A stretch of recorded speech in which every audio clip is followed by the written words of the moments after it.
Okay, let's start it. Hello, everyone. Welcome to our sessions. I'm Gul. We have very special guest today, and Lon Robinson, and we will talk about her life story, how she became a data scientist, and we will get some advice through her. And then, Lon, welcome to our sessions again. Could you please tell me about yourself a little bit, and people can understand who you are actually, and all the achievements you have done, and little bit and story of you. Sure. So you guys can just, stop and ask me a question or whatever, okay? So actually, I'm working at the BMS as a data scientist. And at the same time, I'm teaching at the Columbia University. So this is the third semester, and I'm gonna have another semester in summer and fall for this year. And so it's just not like easy, before when I was in college, 2012 to 2015. So when I started to study statistics, before that my major data computer science, and I wonder what I'm gonna be after I get out of college. I said, I don't know what I'm supposed to do. I mean, I really love solve the problem, the world after I do research, but actually I just want to write just the software. That's how I want that. Before, when I was a little, I just love math, and then I said, oh, I want one day I can write the software, I can do all of the math question I wanted. So that's the reason when I just started to study, and then it's just like, whatever, I love it. I love to do something, and I keep going. And that's how I became just, a scientist. Now that's a different story when I live in Vietnam. And so if some of you guys live in the Asian country, so maybe you guys know kind of people. We have a kind of the family, just a lot like parents, and sibling, sister, brother live in a small house, right? And then, one of just us had to taking care of parents. That the job we're supposed to do. And so I have one sister and two brothers, and then my sister have children, my brother have children, and we live in a tiny home.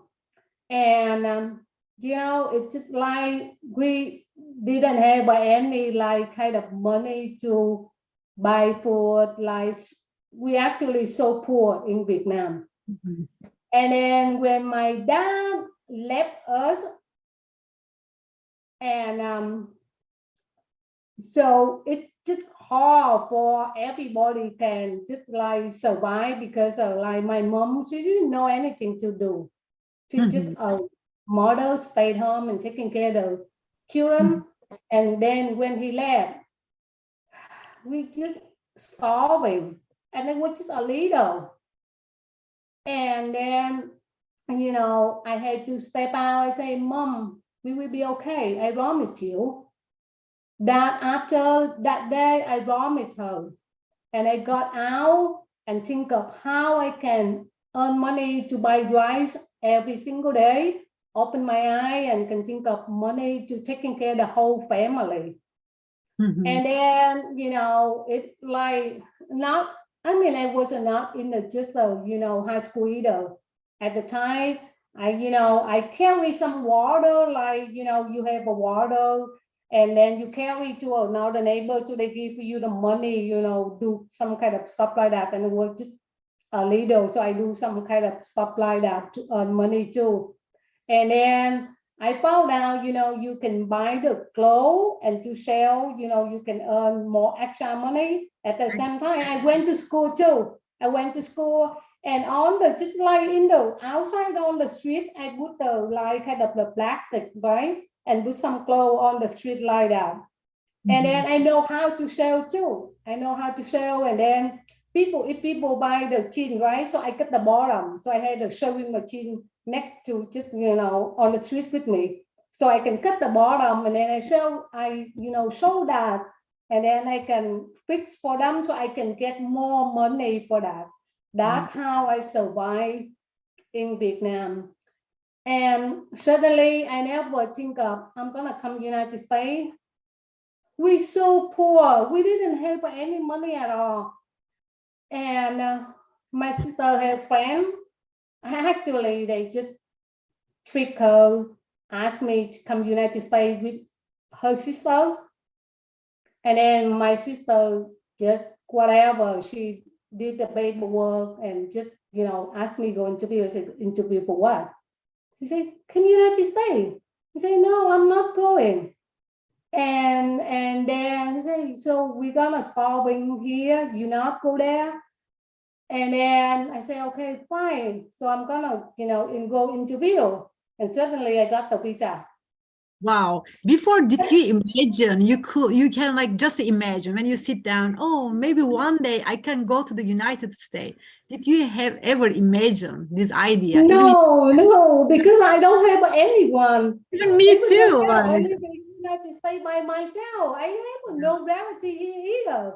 So it's kind of like you never think of one day you're gonna, go, because it's not my life, because I had to take care of my family in Vietnam. So how come, right?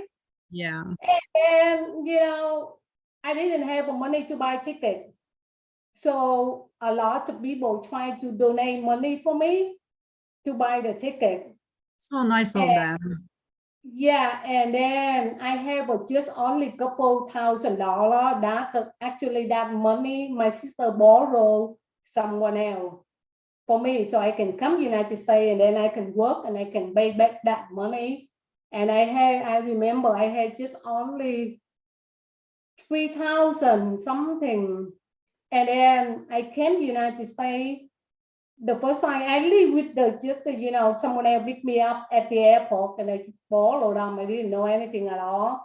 And so when I came, they asked me how to pay the renting. So I say, I don't even know the money, the dollar, whatever. So I don't know how to count the money. I take a look and just, pay. And then after that, like the money about gone. And so the first month I kind of, try to take a look outside, how to across the street, how to go somewhere, and I walk around, that to see how is it look like. And I have my notebook. Wherever I go, I try, okay, I go here, make a right, make a left, make a right, make a left, make sure I know how to get back. After the first month, the money just gone because I had to pay for school, because I came here like international student. I need to kind of stay legal. And so I decided just so I found out there's a Vietnamese community in San Diego. So I took the bus and I walked it, I get out the bus right at that, the whole alcohol boulevard. I keep walk to the restaurant and knock the door. Do you need, someone else help you? And they ask me, so I say, oh, I'm international student. They say, no, we not hire anyone like that. And then, because I didn't know you're gonna work illegal, so nobody accept you. So I keep walking and knock the door. And until I found just the studio taking picture. So I talked to that guy. I say, I know how to fix the computer. I know how to install the software. I know how to break the key, kind of before, like we don't want to buy the money to buy the software. I told him, I know how to break the key. You don't need to buy the software. I can do that for you, and I begging him because at the time I didn't have the money. I nowhere for me to go. I need to find a place to sleep, or so I kind of nervous at the time. And my mother say, you die in the United States. Don't ever come home until you success. And that's it. And after I begging him, I say, I just need the place to sleep. And I say, I don't, a little bit, money put for me to eat, that will be fine. And then he said, okay. And he said, but you know how to fix the computer? I said, yes, I know how to fix the computer. You can ask me to do whatever, everything on computer, I will do it. And so he accept, and then, at the same time, I had to, go to school. And after school, I did, walk there to work for him. But it's really tough. I can feel it. I can. But at least, like, I know people take advantage on me. But at the moment, you see, you had nothing to lose. Say nothing to lose. So this is the 10. You just take it, just survive first. And I try to survive, and some people feel really bad for me. They, sometimes people give me a little bit food. And there's a lot of good people. They buy for me like kind of sandwich and stop by at the studio and just, give for me, and they give for me some clothes. And they say, a lot of good people to help me out, and they just feel bad for me. This is really nice.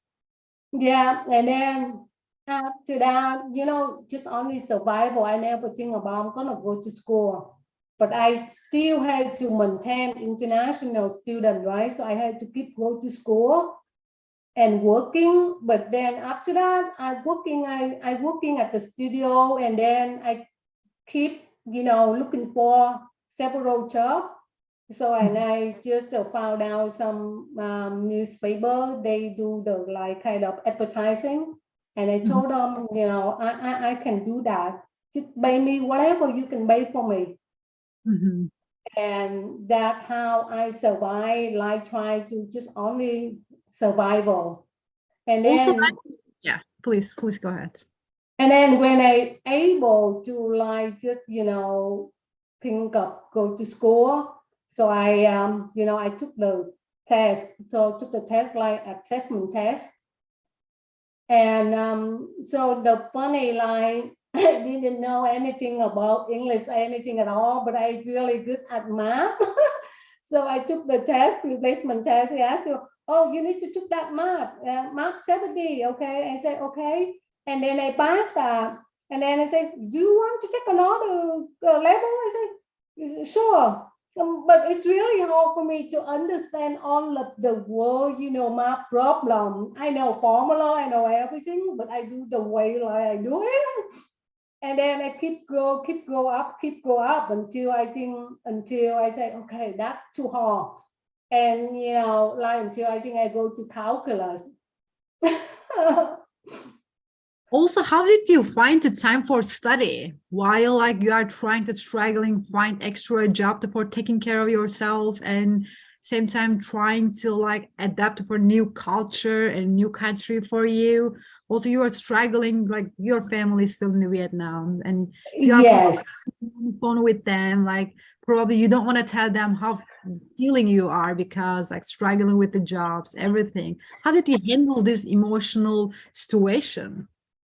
Okay, it's really hard. At the same time, I had to support my family too. I had to send the money back to Vietnam to taking care of my family. And but my mother, I say, if I don't get anything, I never go back home.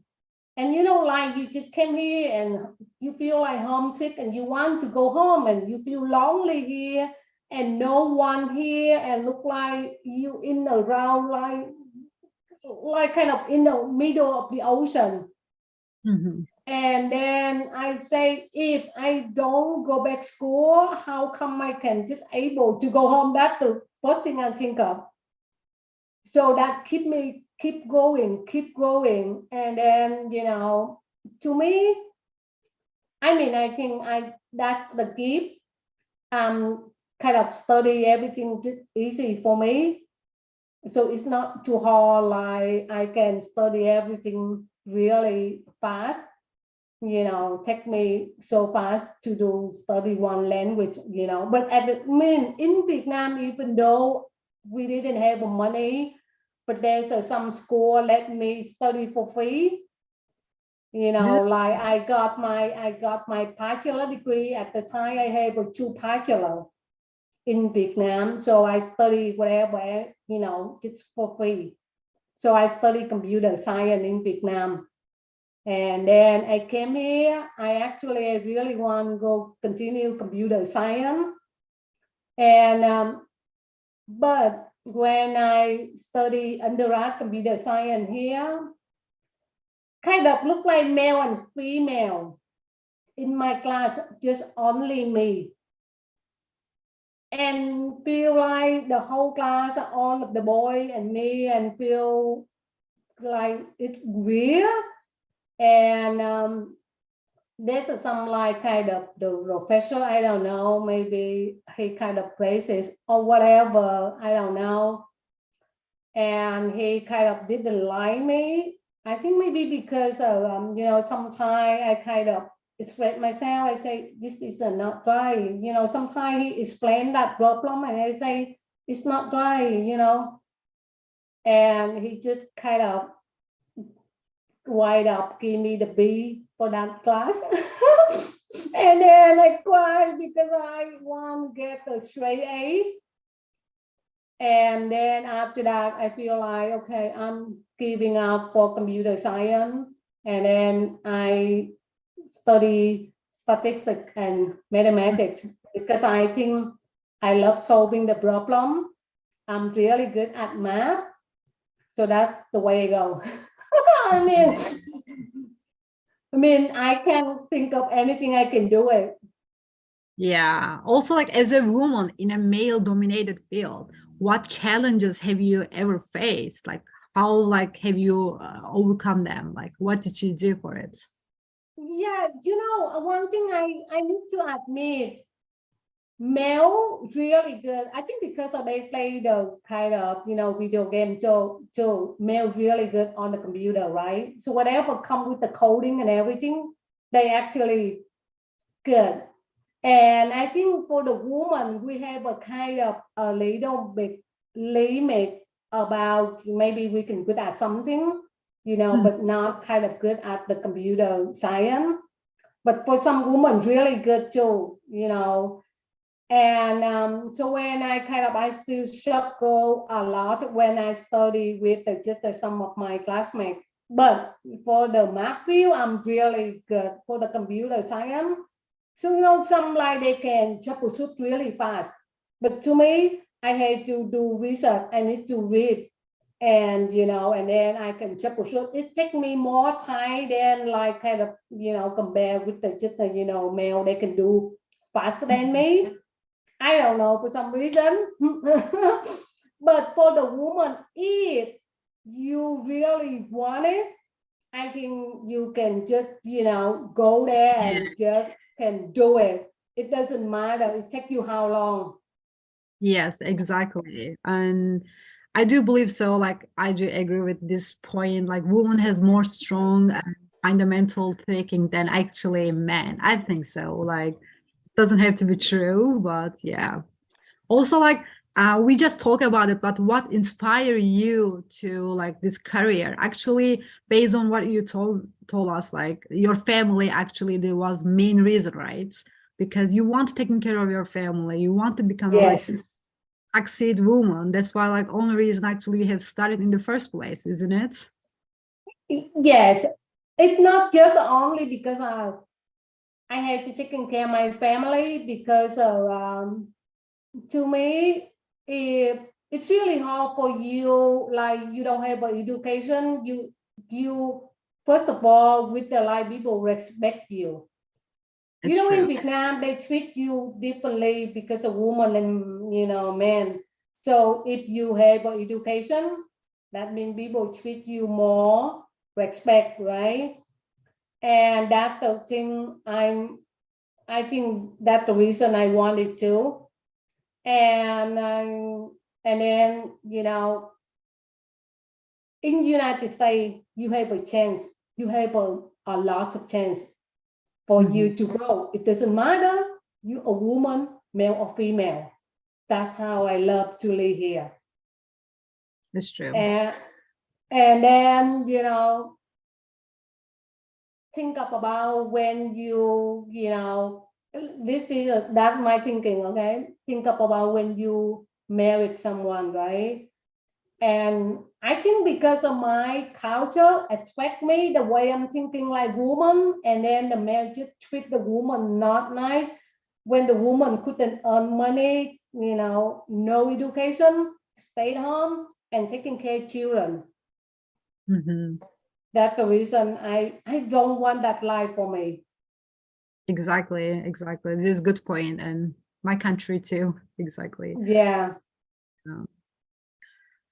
Yeah, it's really good. Like I'm already inspired by you. Thank you so much. Yeah. Could you please tell us about a project that you are really proud of, or first project, like first when you feel like, yes, I'm the data scientist, or what I'm doing, like this is the one actually I have built, like what you can say. Oh yeah, the first project I love, the most that when we have the one I do the clinical trial phase 3 for the drug we study, and then that's the one we do like the randomized and double blind. But the thing like when I build that the tricky thing, SAS, when you use a SAS, clinical trial, you use a SAS and we use a R. So the director, she wants how we gonna, which library we're gonna use to matching with the number with the SAS result. And so that kind of really challenge. This is a phase 3 study too. So after I build some kind of symbol, and then we go to the mixed model. The mixed model. So the director, she gave me the SAS code. She said, this is the output. This is the result. You need to think it out, the model, and try to matching exactly that number with the SAS result. So then after that, I do research. I try a lot of library, and I try, because of the covariate, they do that the different SAS, and different with all. But finally, I got the one so perfect, and we build the model just matching exactly 4 decimal point. And awesome. at that time, I said, oh my God, this is amazing. Proud. Yeah, and then the director, she want to try that, that library. We use that for just, to put like, the Bible for that mixed model. That's the one thing I'm proud of the most. It's really awesome. Wow, it's really yeah. Also, yeah. Can you share some advice for the women who are interested in pursuing career in IT or data science or statistics? What kind of advice you can tell them to do it?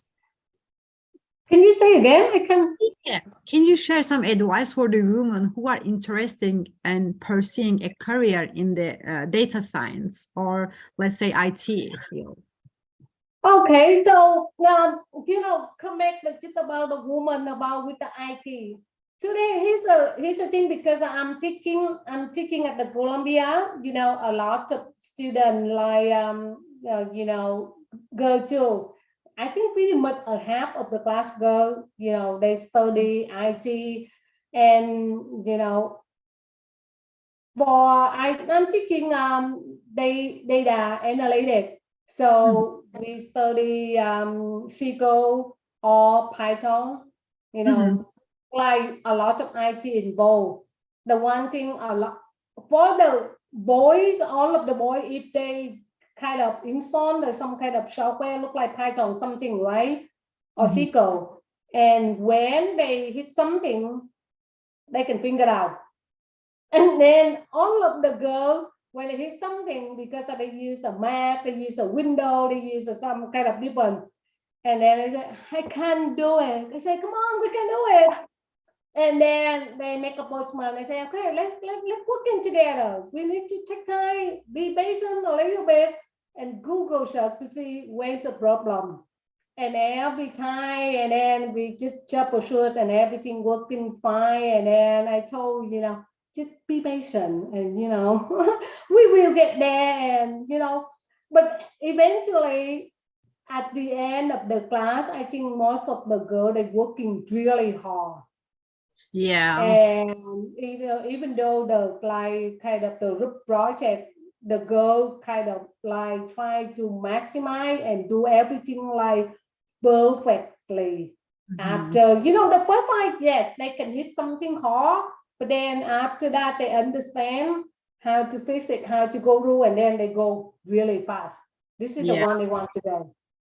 You are saying when the women have like patience, and also when they want to learn something, if they like have like effort to do it, they can do perfect. Then maybe men. Yes. Yes, exactly. A fundamental and idea, like I can do it. They shouldn't give up. Once they are not giving up of anything, and they can do perfect. But yeah. Yes, when they figure out the problem and they solve it, they feel happy. They feel, oh, now I can know, and like for the male, right? For the male, you solve problem. Yeah, it's okay because they think they can able to do that. But for the woman like us, when we solve something like that, we're so happy and excited because yes, I can do it. It's like it's hard, but we can get over that, and then we keep going. And I think that something motivate us more to push, go up. Yes, it's That's definitely. how I feel. Yes. Also, like, how are you balancing your work as a specialist, and like, and also like you are in the professor in Columbia University, right? Like, how are you balancing like these two things in the same time? Okay, so I'm teaching usually after 5 o'clock, after my full-time job, right? And then teaching is a passion. Okay, you don't get paid a lot for teaching, but you love it. You love when you help the student try to figure out the problem, help them, and look like you share your experience. For example, when I was in the college, I understand what is I've been through. So you got all of the experience you want to share for the kids, for them can just understand this. And even though sometimes, so in New York, it's like 3 hours, right? So sometimes the student make appointment really early. I can get up 5 o'clock or 6 o'clock in my pajama and then help them, with the homework or test or something like that. Just only passion. So I think I enjoy it. It's not like nothing for me to kind of, oh, I'm tired. No, whatever my student is, and I just, okay, give me a second or something, and then I just go and write email and try to explain to them appointment before my work, after work, or anytime. It doesn't matter BST or EST. It's okay. I think because I love it, so I'm fine. Because this is a feeling you are giving people a career chance, like you are like giving them the like kind of life, because everything turning on. If you don't have good career, you feel like really depressed and you are kind of lost, and you are giving people like some road, like map. This is really nice of you, really nice. Yeah, I think the way like I enjoy to do things, so I don't feel like kind of a burnout. Some people ask, are you burning out? I said, no, not really. I still have a lot of free time. I still have a lot of free time to do, a lot of things different, like writing my book and do stuff on the LinkedIn and have some people around. Yeah, I see. Also, like we were talking about the burnout, like really just like when you think about your whole like experience, like whole things, like last, I don't know, several years probably, like have you ever really feel burned out? Like one day you just like talk to yourself, no, it's too much, like jobs, everything, and like any like really challenging situation in the work, like you come across?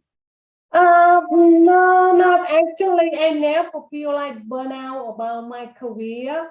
on my work, just only sometimes like just like I'm feel tired about family stuff in Vietnam, but not about my career. So my career, I'm just like do it, like enjoy sometimes, like in sleep, I'm still thinking how to coding. Really? Wow. Yeah. Like when you write a function and you want to think about the logic and you couldn't get that right? So you keep thinking, oh, this is how I'm gonna do this, how I'm gonna do this. And then suddenly after you get up and say, oh, I think it out, I'm gonna write it now. Yeah, I think the most important thing sometimes, like when you're struggling with coding, based on my experiences, sometimes it's good to like giving a break. Like let's do like Yes. let me go back this code like after 3 hours, just having a coffee, eat a lunch. Because when you look at the same page, you cannot see sometimes just like one dot or like one I spelling. know. I was like, no way, it's not it is like sometimes, yeah, how it works, but it's really important, not like get frustrating, not like beating yourself up. But I'm 100% agree. Sometimes like especially sleeping helps a lot. Helps a lot. Yes, Yeah. that's true. So yeah. And what do you hope to achieve in the next few years, both personally and professionally? Like, what are the steps you are taking to make these goals in reality? Okay, so my goal, like for my career, I just do like I want to step up a little bit and I want to study more, not just only clinical trial. I want to go kind of different, industry and learn more and apply more, like AI and machine learning. And then I want at least I go to, for 5 years later. Just talk about my goal for 5 years later. I would love to have at least 2 more books. I mean, I have one book. I want to have 2 more books. The one I'm working right now, that's the Shiny for Python. I'm working with that book too. It's awesome. And yeah, and maybe just, I don't need to have a kind of high position like director. I don't need that, because if you be a director, you will lead the whole team and less coding. But I Yeah. enjoy coding. Right? So I enjoy coding, I enjoy working. So I just want I can have the team, small team and working together. So that's all. I don't need to step up really high. That's all Yeah. I want. Okay. It's a plan. Yeah. And for my bus, I wish I can get the pilot, license, because I'm studying flight right now. It's so nice. Yeah, and then I wish I just fly maybe 2 years later. Hopefully. I take time. I take time to learn how to fly. I enjoy that. I mean, I do on the weekend, go fly, a little bit, but it takes a long time. Yeah. But it's fun. Sounds fun. Yeah. Also, like, how do you stay up to date with the latest trends and developments in data science and analytics? And what resources do you rely on the learning and growth? Like, like many software engineer or like developer or data scientist, like it's too hard to follow everything, and like new Yes. tech comes up like every single day. Like, what is the actually what we should do to keep ourselves like keep learning, keep growing? Yes, actually, that's the from LinkedIn. If you know a lot of like people posting on the LinkedIn, you can Mhm, learn from them, right? mhm, They have a kind of a trend. Everybody, mhm, post all the amazing thing you can mhm. see out there, right? And then in the company I work, we have several meeting a week, so people present their work. Yeah. So you can learn from all of that and keep up with the technology and new methods out there. That's how Mhm. I do. And at the same time, I mean, if I know, like for example, when I want to do research something, I mean, everybody uses chat GPT. I don't use that. It make people And lazy, uh, right? it makes people Yeah, make like me not lazy. So I do Google. I Google search a lot. Like look like when I do like the new method come out, right? So before like we do like invitation. So that at that time when we do invitation, we have just only several bucket, I think two bucket, mice bucket to do invitation for the NA value. And then, you know, like now you can keep up with all of that by, you know, do Google searching. And if you see some of the new article, you know, come out, you should read to understand more and how we can apply the new statistical analysis model in, you know, what we do. And but before, like when I work with UCSD, a lot of, you know, the professor like they use traditional methods. And when you bring it up some like new methods and they kind of reject, so you have a kind of the limit where you work it like and who you work with. So if they will really open adapt the technology, that will be great, right? But some people they don't want it, they stick with whatever traditional. So it's kind of hard for you to convince, especially they are leader. So if whatever you think you can learn it and just, you know, bring it up. It depends on the, you know, stakeholder. So, this is but really it's good for you to bring it up. yes. And also, how do you approach problem solving and decision making in your work? And what strategy do you use overcome challenges and obstacles? Can you ask me again? Yeah. And how do you approach problem solving and decision making in your work? And what strategy do you use to overcome challenges and obstacles? So make decision is hard. This depends on just your study, independent study.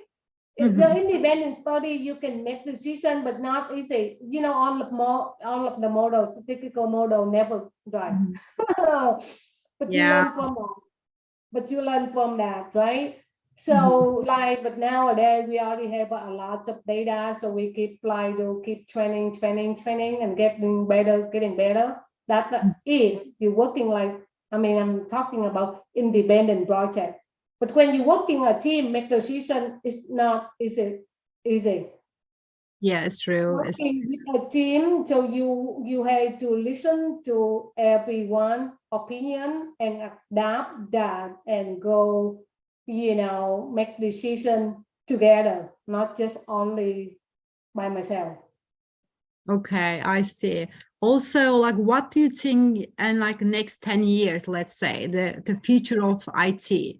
Like, how are you seeing in your perspective? So if you're talking like that, then so is it the AI gonna replace a human or no? I don't believe that, because even though we still need a human to do first, right? It's to true. to write the algorithm and everything first. But for now, like for example, at my work, we write the algorithm, everything automate. Even though automate, they still needed me to double check, right? You need to checking the data before you can run that, because the data content, you know, like it's not like easily everything just correct, suddenly something not working, right? So we try to maximize automate and not like human mistake, but the human still in charge It's for what true. we're doing. Yes. And you have to just like you should have knowledge to check like actually even what you are searching. And Yes. if some machines giving you code, like you have to know like it's true or not. Like you cannot just like paste and copy everything, right? Yeah, it's really Yes. important. And also, and you think, for example, today I have decided to start my career as a data scientist. What is the first step I should take? Like first step, like, okay, I decided, and what should I do? Okay, so even though, okay, you talk about if you have a background for statistics or math or no. And then If you let's have say that no, background or like I math. don't have any background. Let's say I don't have any background because like Okay, most, you from yeah, freshman, no, we'll no call it background. Let's now. say, yeah. I just like, okay, I have decided like, yeah, data science is really like good field I want to be in. What should I do? What is the first step?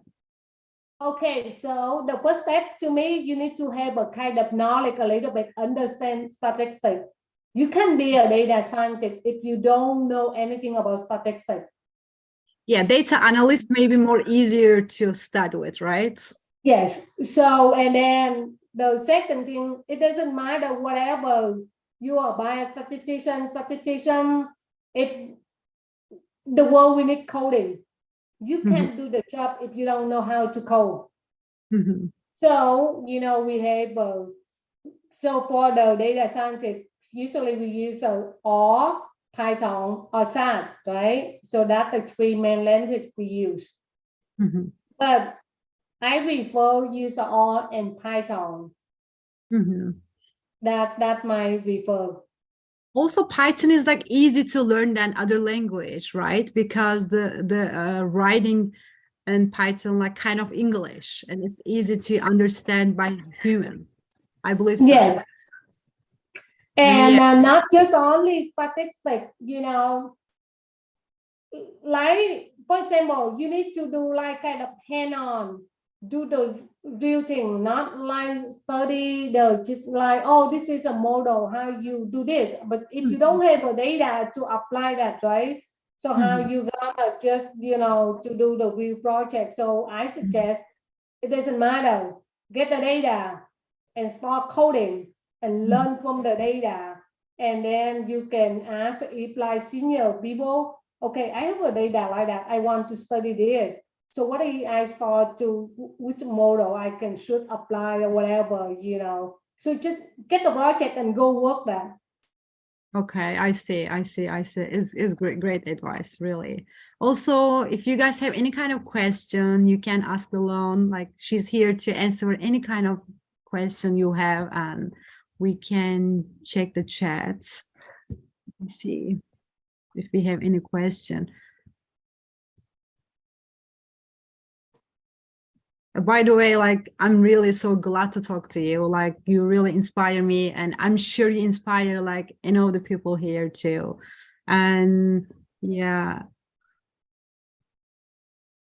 also like what do you think about the like we have talked about the chat GPT, and like what do you think about the impact of artificial intelligence such as chat GPT, let's say, on this field? Like many people use it. Oh yes, I'm using chat GPT, but I cannot become a data scientist, right? Yes. So actually, I mean, I have a kind of tutorial for ChatGPT. If you learn how to coding, yes, you can find the coding from R and to Python easily.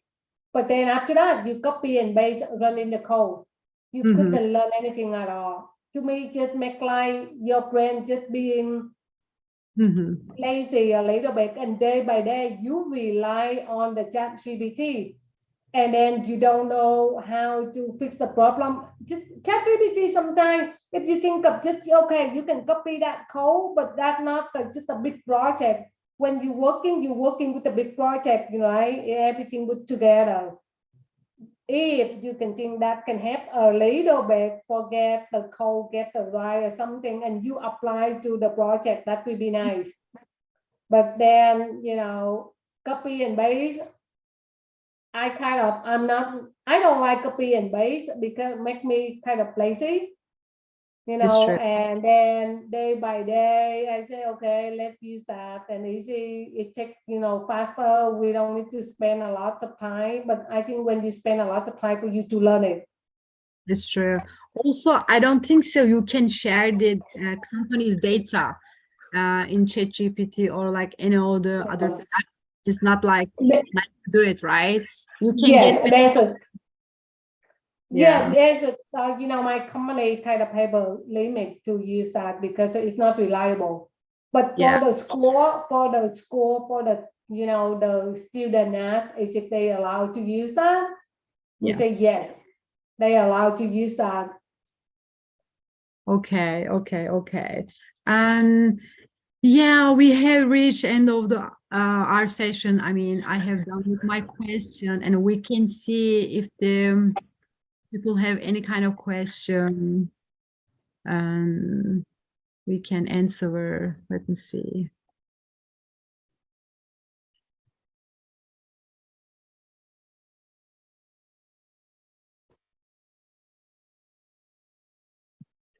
And someone asking, did you use other LLM, large language model?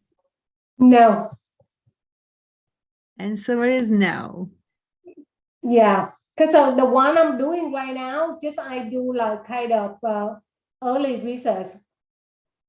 So the main thing that for my full-time job, so I haven't just started to use some modeling a lot, but now I'm just like kind of go into that field and more focus. Okay, I see.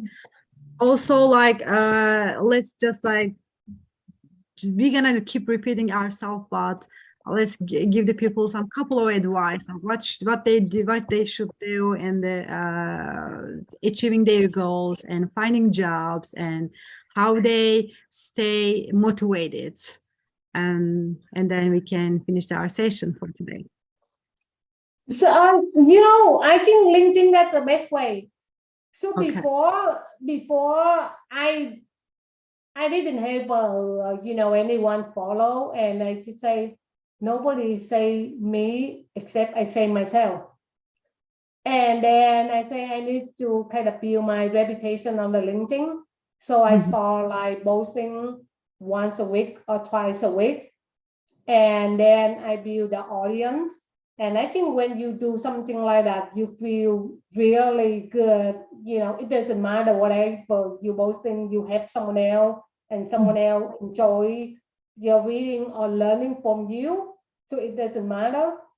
And then I enjoy to do that. And actually, after a while, I build my audience, and I have a lot of recruiter contact with me. I have an interview with Google.